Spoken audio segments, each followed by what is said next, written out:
The original version of this video was uploaded to Jason Verney's YouTube channel, where it and many other videos, podcasts, snippets and films can be found. That channel can be found at youtube.com/Jason Verney.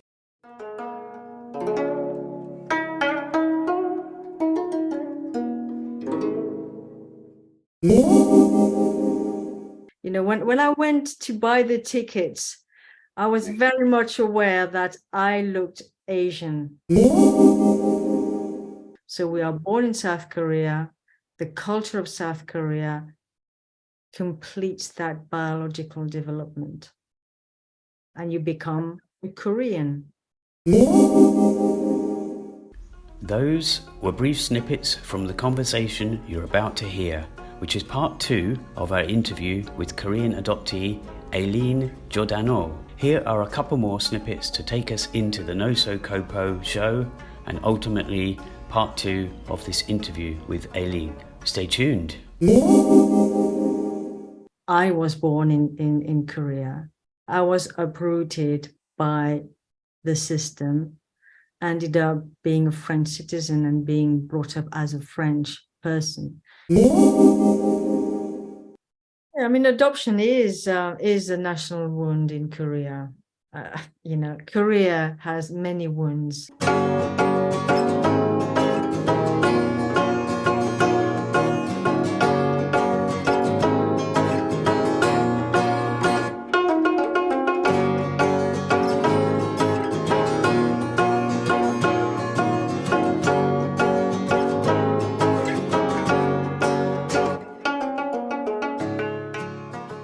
As you probably know, and as we always say, we usually record this live in UK's Koreatown itself. That's an area in and around New Malden.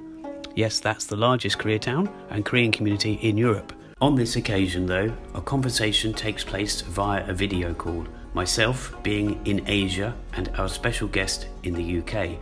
And that guest is Aline Giordano, a Korean adoptee raised in France. In this 2-part interview, we discussed the recently released and much acclaimed film by Davy Shu, Return to Seoul, a film revolving around a Korean adoptee from France, but finding herself, perhaps in more ways than one, in South Korea. But we also branch off onto other topics. In this part 2 of Jay's conversation with Korean adoptee Aline Giordano, we continue to discuss the film Return to Seoul, its music and also music in general. Aline tells us about whether she will return to Seoul herself, but also about her Gestalt therapy work and music as therapy. The film's use of translation and use of more than one language is touched on too, as is Aline and Jay's ability or non-ability to learn multiple languages. Thanks for watching or listening.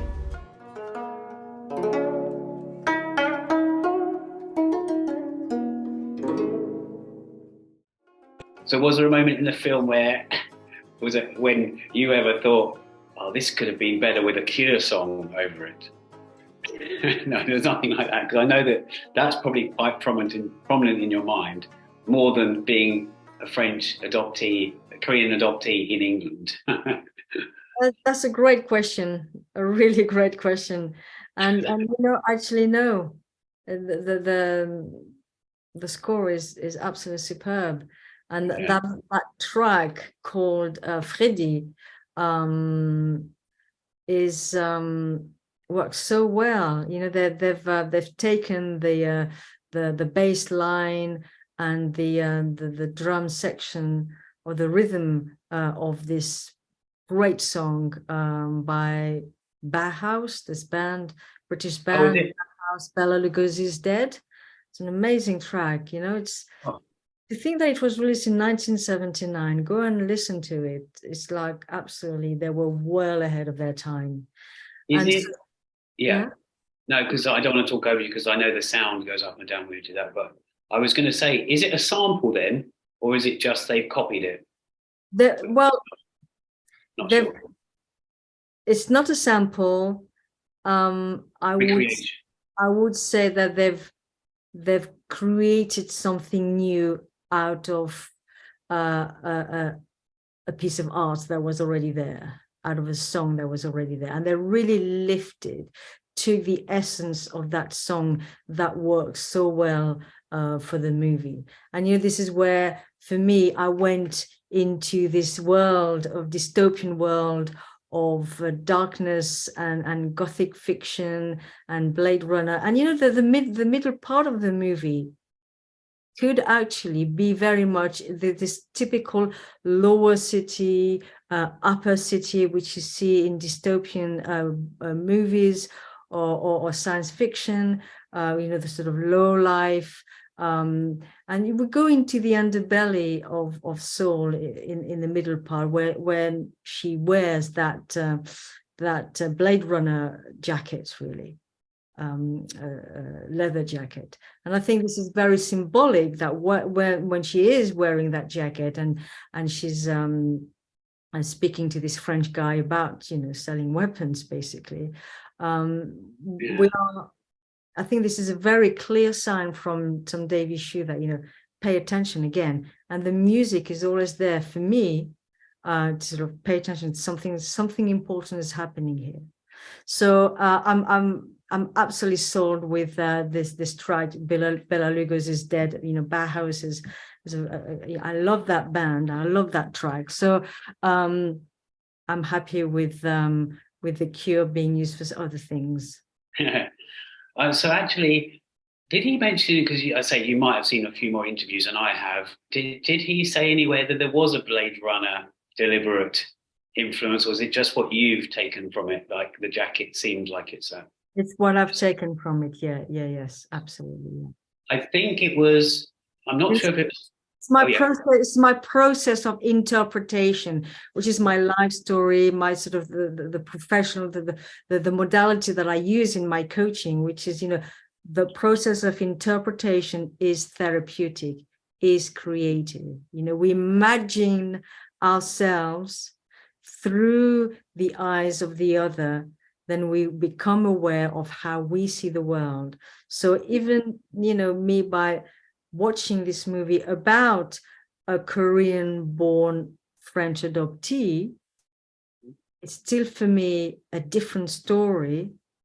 And then watching that story then helps me grow, helps me to become aware of how I am in the world, and actually how I have been in the world, or how I was, you know. I went to see this movie with my best friend, who happens to also be an ex-partner of mine. So we were together in my early 30s, and then when we came out of the movie, he said, "Wow, I understand a lot about you now," as in a lot about how you, for example, can just shut down like that. So you didn't feel like you wanted to see it alone, because it's such a intense, could be traumatic film. You know, I mean, when I go to any film, sometimes I prefer to be on my own. But what I mean is, you didn't, or did you? You obviously you're good friends, or you didn't go just in case you broke down with some. Again, it's a very good question, Jason. And to be perfectly honest, I went with my best friend just in case I needed support. Yeah, but that's good, because you could have done, you know, and you can still zone out and be in your own world while it's on, you know, because I find that difficult to think for myself when there's, I don't know, it's just... You know, there's a part of me who, as you said, there's a part of me who wanted to just go on my own, you know, even put an invisible cloak. Like, you know, when I went to buy the tickets, I was very much aware that I looked Asian, and I was going to see that movie from a Asian sort of perspective. But I really also wanted to share this with my best friend. Share that moment, share the present moment with him. I thought that was really important for him, because that's what culture is about. Culture is, for me, a factor of psychological resilience, whether it's literature, poetry, film, you know, art. This really is important. and then we can talk about it and try and understand each other from different perspective, and understand and communicate better and interact in a more humane way. That's what arts is about, as far as I'm concerned. Yeah, and it's a good job that you did, I suppose. Now you said that, now you've explained that to me, because he might have never seen it otherwise. It's one of those films that, you know, if you don't see it in a cinema or movie or whatever, he would, again, you'd always be saying, if only you'd seen Return to Seoul, you would have known a bit more about me, you know, and he would never have seen it. So it's good that you kind of almost made them sit through it.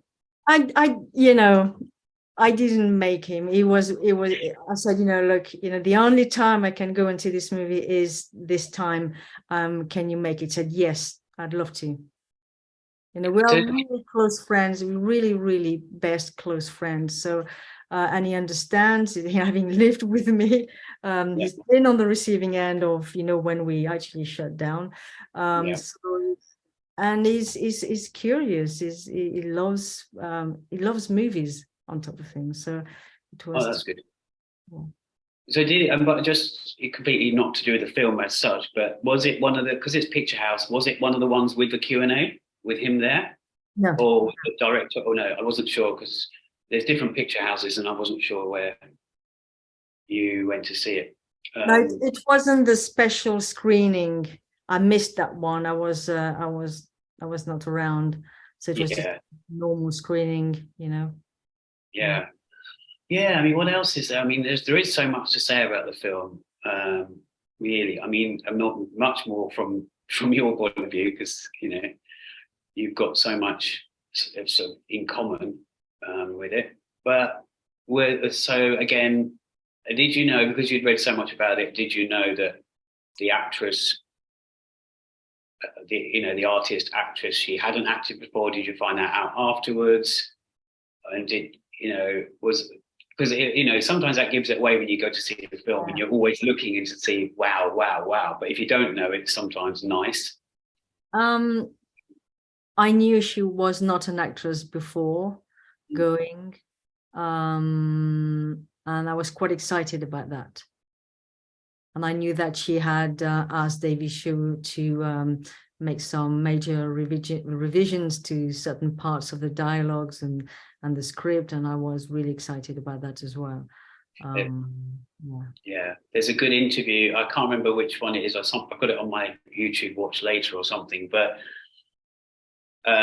when she starts saying all the stuff that she did, you know, correct, and he was like, and he suddenly said, yeah, but I did do some good stuff. He said, I did put a lot of good stuff in it. It wasn't just all bad, because she was going on. And he said, no, I just want to make it clear that, you know, it wasn't all bad. No, it was a great movie, and you know, I really loved the opening of the movie. For me, it was so French in many ways, even though it's where they speak Korean when they're at the table with in the restaurant with the two Koreans, and the male friend says, "Oh, that reminds me of a Mongolian poem," which he then says in French. And I thought that was really a beautiful way of starting the movie. And for me, that really resonated very strongly with what I do, which is bibliotherapy. You know, I studied and trained as in creative writing for therapeutic purposes. So, you know, from the beginning, music as cultural agent, and then poetry. I was in my element. I thought, yeah, this is going to be 2 hours well spent.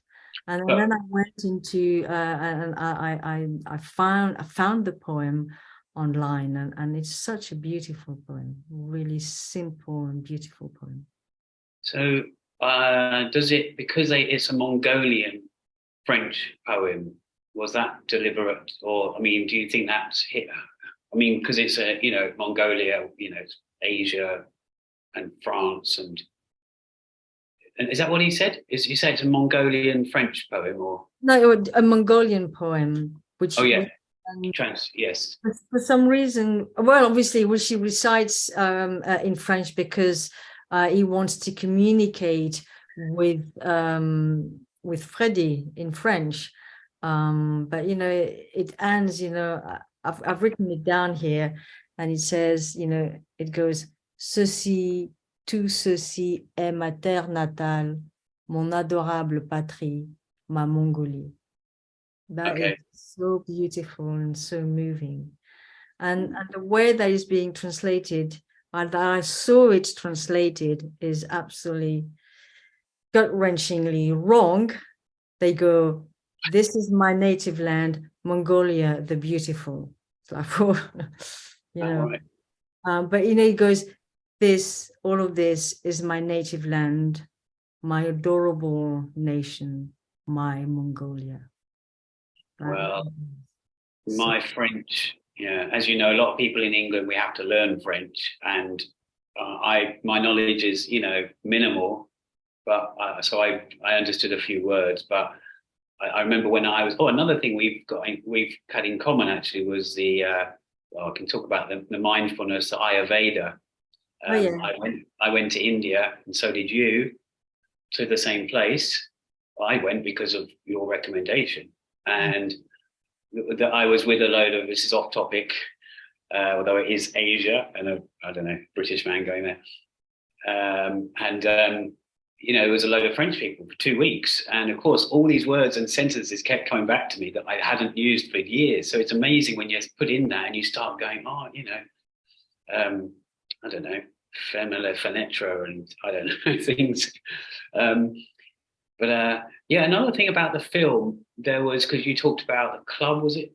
There's a scene in a club, and I think it might be Tim, it might have been Timothy from the Not So Korean podcast, our podcast. I think he's been to that club. If it wasn't him, it was one of my other friends in Seoul.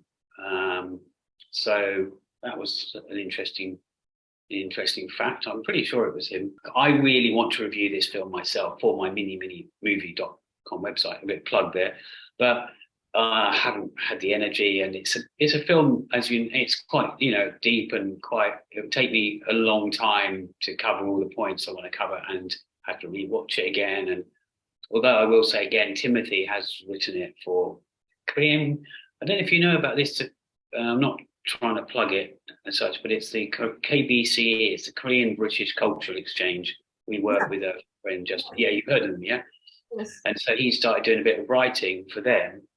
But we did record, because he went to the London Korean Film Festival back in October or November last year, and I'd been to Busan. We did record our own thoughts on Return to Seoul, which I've yet to publish. So, but it's so good that you agreed to do this, because obviously, you know, you're the best reviewer, because one of the best reviewers, because obviously, you know, what do we know? What do us, you know, white male non-adoptees know? But you know, exactly from your perspective, from a white male non-adoptee perspective. Yeah. And that's what this movie is great at doing, is that, you know, it's getting us to talk, to relate to one another, to, oh, is this how it feels? Does it feel right to you? Do you sense into this? Yes, actually, I can relate to 90% of what's happening in the movie. Not the arms trading, not the things, you know, not the sort of underbelly of Seoul.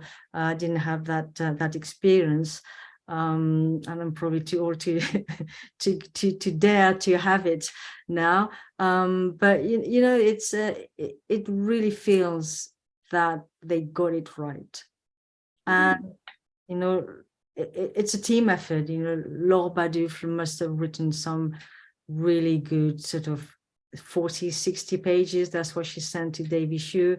It must have been, right, this is how it feels to be a Korean born French adoptee. You know, it's because, you know, part of my work is really to my academic interest is really to look at culture. So you're born in a country, So I was born in Korea. I was uprooted by the system, ended up being a French citizen and being brought up as a French person. You know, my parents adopted me because they're loving Christians, and they thought, you know, we must do our bit.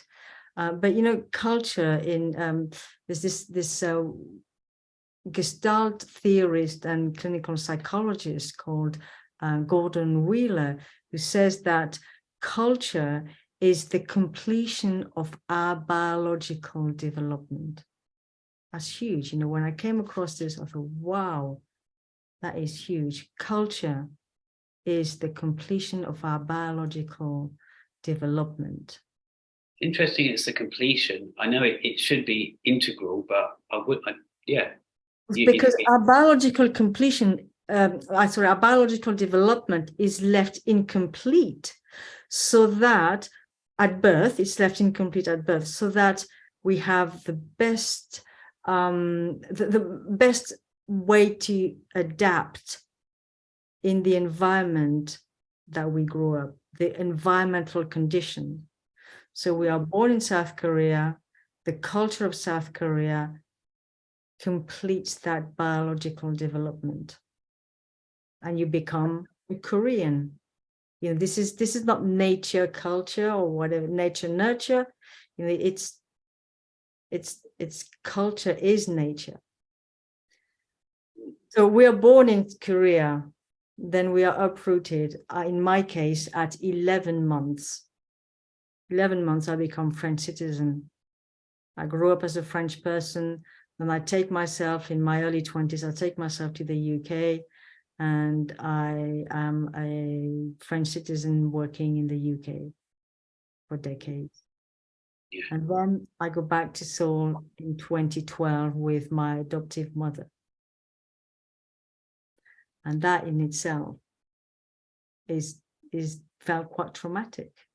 And there's two things I want to say about that. Well, no, two things I want to say. One is, first of all, you've probably told me before, but is that something, if I remember rightly, it's not something you don't want to return there, or if you do, not just yet.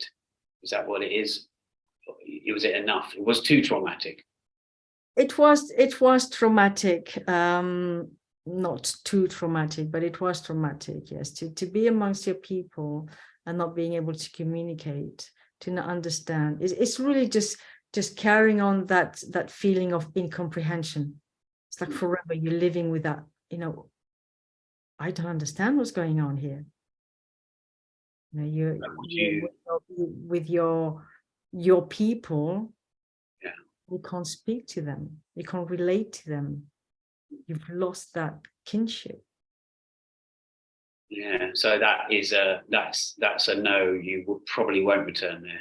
Well, who knows? Who knows? Never say never. You know, if I return as a tourist or as an adoptee who wants to understand my native land or whatever else, I will, like Freddie, come back initially with that sort of white gaze. I can't help it. Yeah. You become, because it's been so long, you were 11 months Korean in Korea, and the rest of the time has been outside and in a very, well, mixed country, but white countries. Yeah. Oh, the other thing I was going to say about that was, you said it teaches people, the film, you know, it raises awareness, but that's a great thing for people that know nothing about Korean adoption. Because I mean, 12, 13, 14 years ago, or I didn't know the details, you know, 200,000 roughly adoptees and the circumstances, you know, so people will go and see that film and maybe who have nothing to do with that, you know, like your friend, if he didn't even know that about you, he might go away going, oh, what's this, you know, start researching about what happened back then. So it's a good thing for there's a whole audience that have got nothing to do with adoptees. Yeah. But they might have a friend, but that's probably in the minority. Yeah, I mean, adoption is a national wound in Korea. You know, Korea has many wounds. Yeah, I know. Yeah, I did a talk recently about Korean cinema, but I also talked about my activism, and I did something else. Because I'm a filmmaker, but I was talking about it. It's one thing after another. You know, when you say, "Well, oh, what happened?" They'd already had all these other tragedies, and then of course last year they had Itaewon. You know, in Halloween. Although Indonesia had a very similar thing happen a couple of months before that. But well, yeah, it's Korea just can't stop being either by its own government, maybe, or by its own sex divide. It can't help but have this, and by other countries, you know, have this continual pain. And so, yeah, you said Han. I always say Han. I know it's wrong, but you said it correctly. And can't explain what it is. That and Jong, you obviously know about Jong. And I probably said it wrong, but it's a collective thing. Jong is very, it goes in, I would say it's the two things, Han and Chong. They're, one is a pain thing, one is a together thing, you know, together thing. Jong, but At this point, I'd like to say, you know, I bow to you, Jason, because you speak Korean and I don't. I don't know. I don't speak Korean.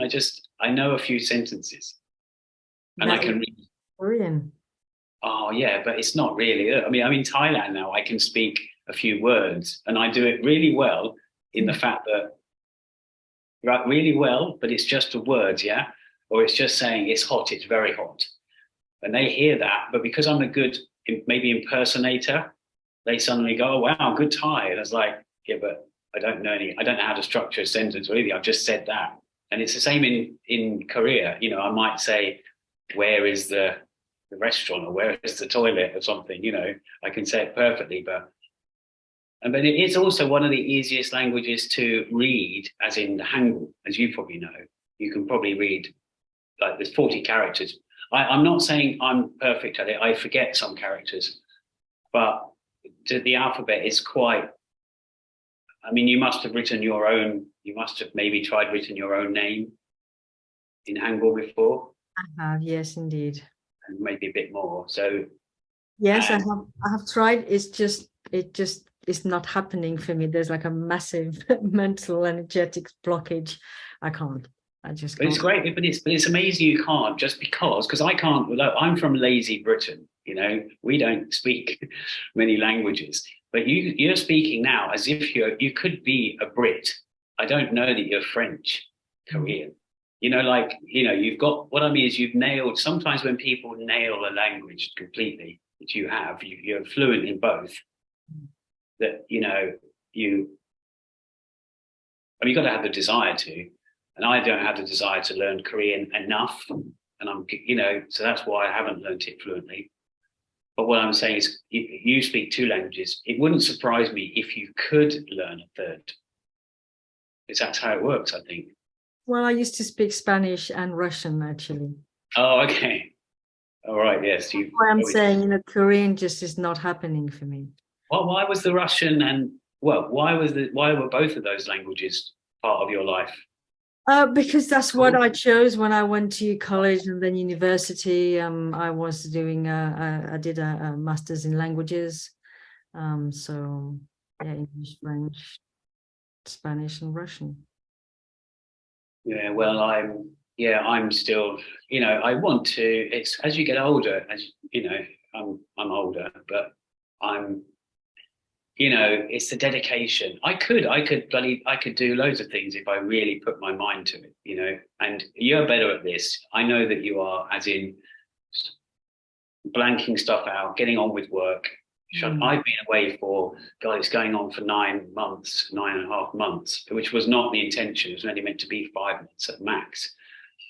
And I could have written a script. I could have written a full movie. I could have shot a movie. You know, like, I'm just saying, and I've started quite a few scripts and I've done podcast stuff and I've filmed other things. But what I mean is, you're better at compartmentalizing your time, even getting we're drifting off the topic here, but even getting this interview, you know, you were ready the day after the film, and we talked about an interview, and it's like, you know, we needed more time, and I wasn't the one that wanted to, you know, I just arrive and haven't.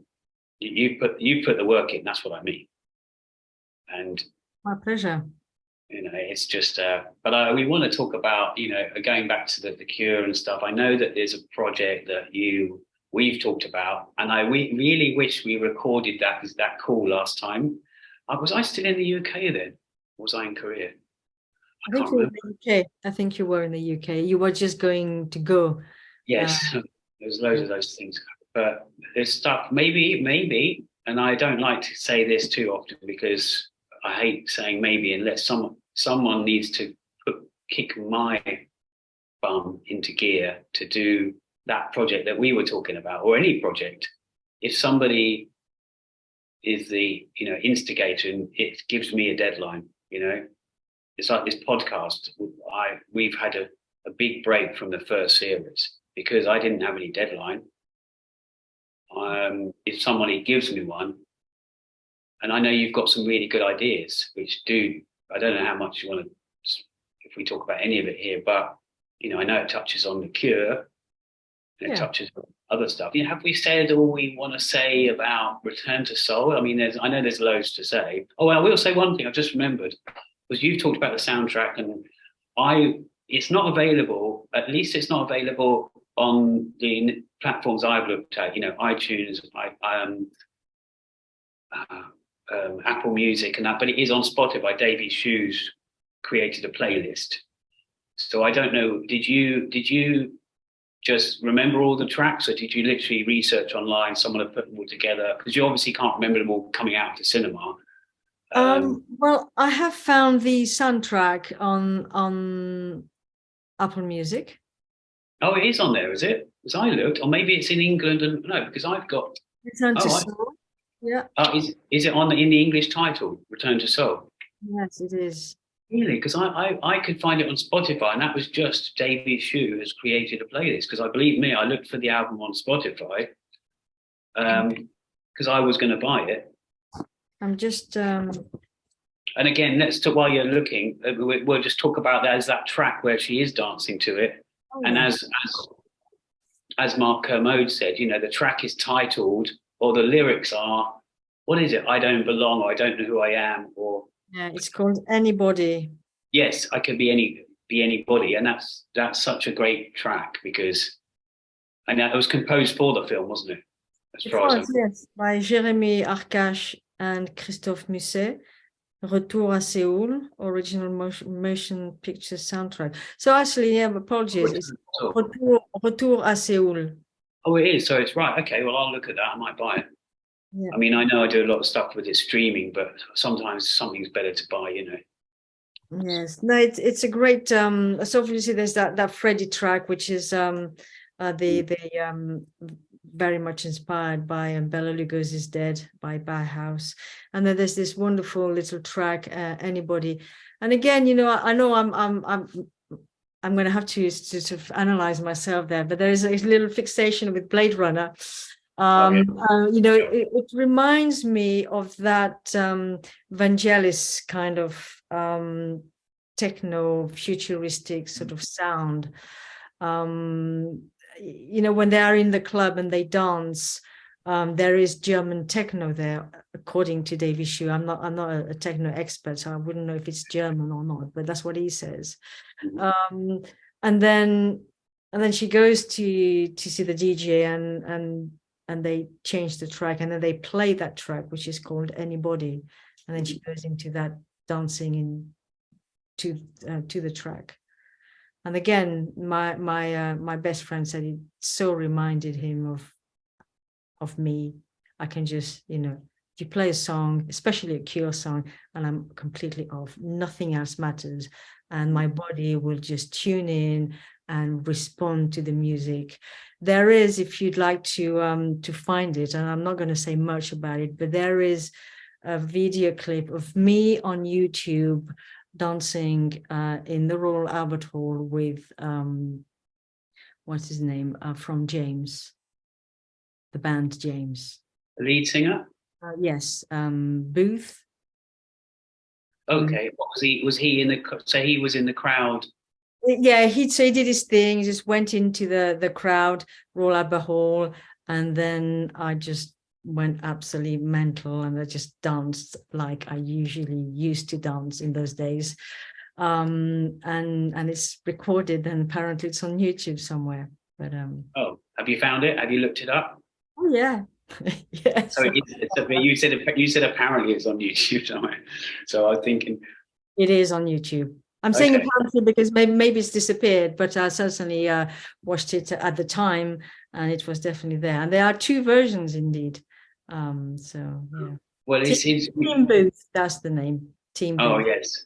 I mean, James are great. You know, I mean, they are great. They're still going, as far as I'm aware, but just Wow. not on the mainstream thing. You know, but dancing. I mean, I dance a lot. I mean, I think everybody dances privately. You know, that's just, you know, I don't know anybody who wouldn't, but it's just something. You know, I used to drink. You know, and it was a big part then. I just went over the top. I haven't had a drink for like nearly 4 years, and I've been out before. I still feel a bit wooden compared to what I did then, but I you know, I just love. It's a great. It's kind of. I'm trying to relate this to the film. It is an expression, you know. It's just something you can't explain, and the moods, you know, like you said about a song, certain pure song. It could be that their songs aren't all. The thing is, they are very danceable, but they're also dark. But it depends, you know. There's some moody ones, and there's very hypnotic ones. And my sister Tracy, she used to play them. You know, she used to brainwash us all, you know. But you know, I did the same with things like Erasure because we had different tastes. But we also had some crossovers, you know, as you with siblings, you do. But yeah, no, it's a great soundtrack, and of course, there's a couple of Korean songs. Is it Petal, Flower, Petal? Yeah, it's a beautiful song. Yeah, and again, it's great that the soundtrack, you know, highlights that Korean music, because there are some, you know, even though some of the old stuff goes against my,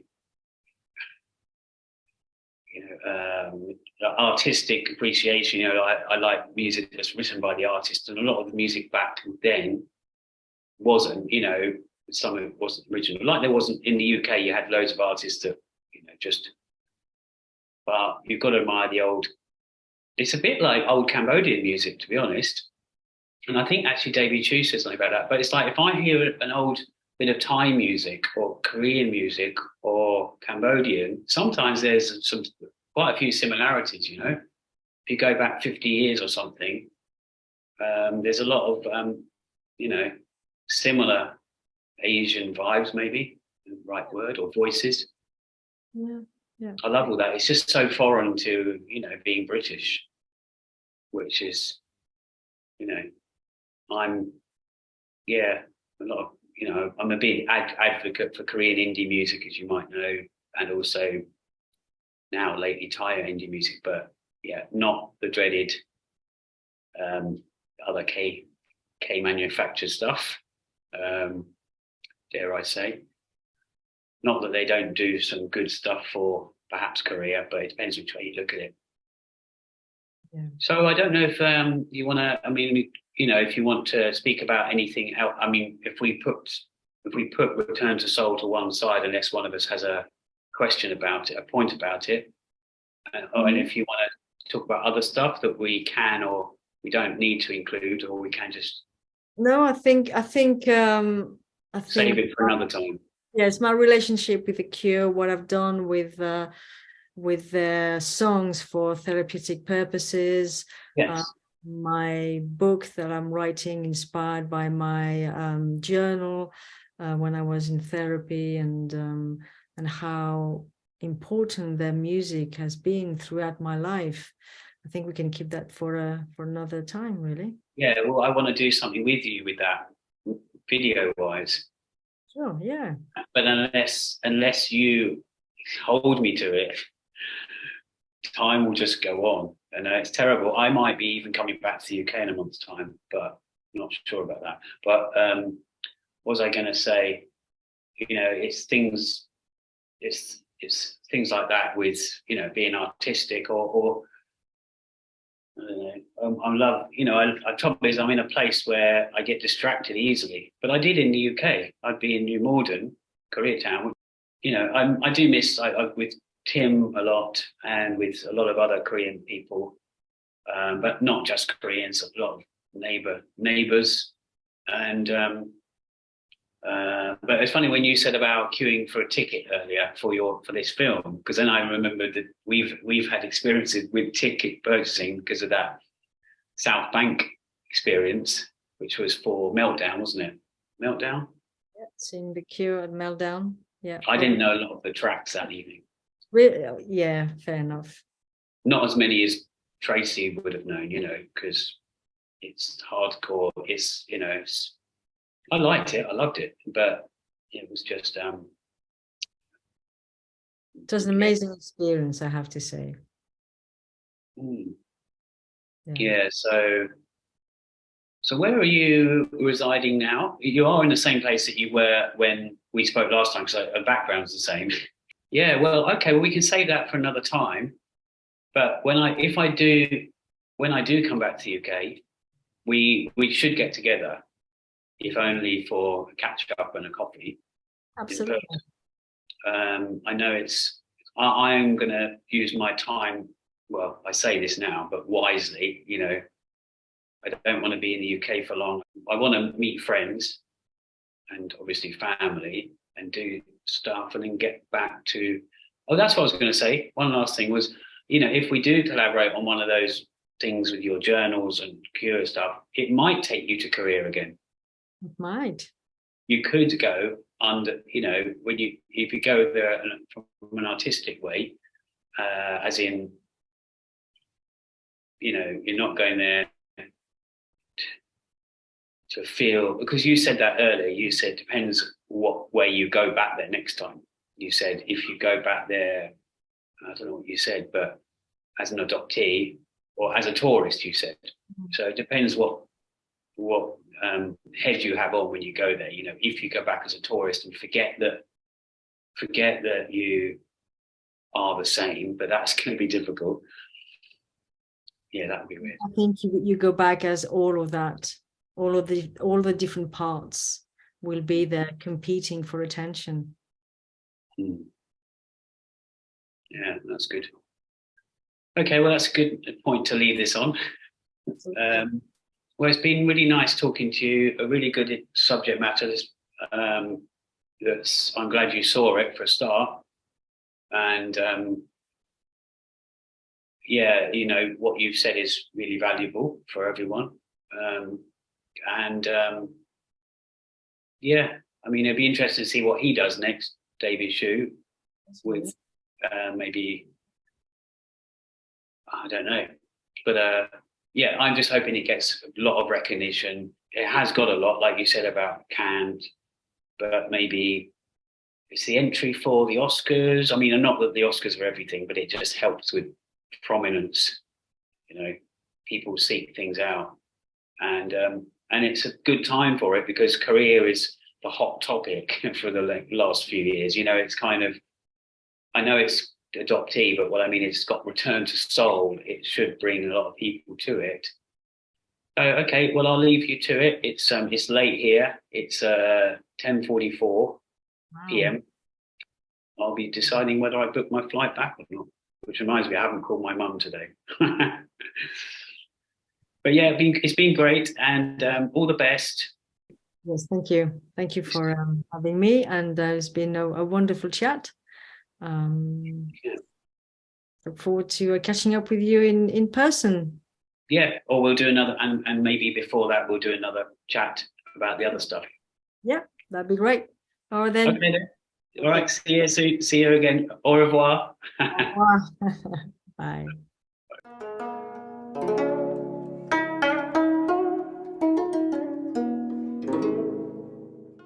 Thanks for watching or listening. 안녕히 계세요.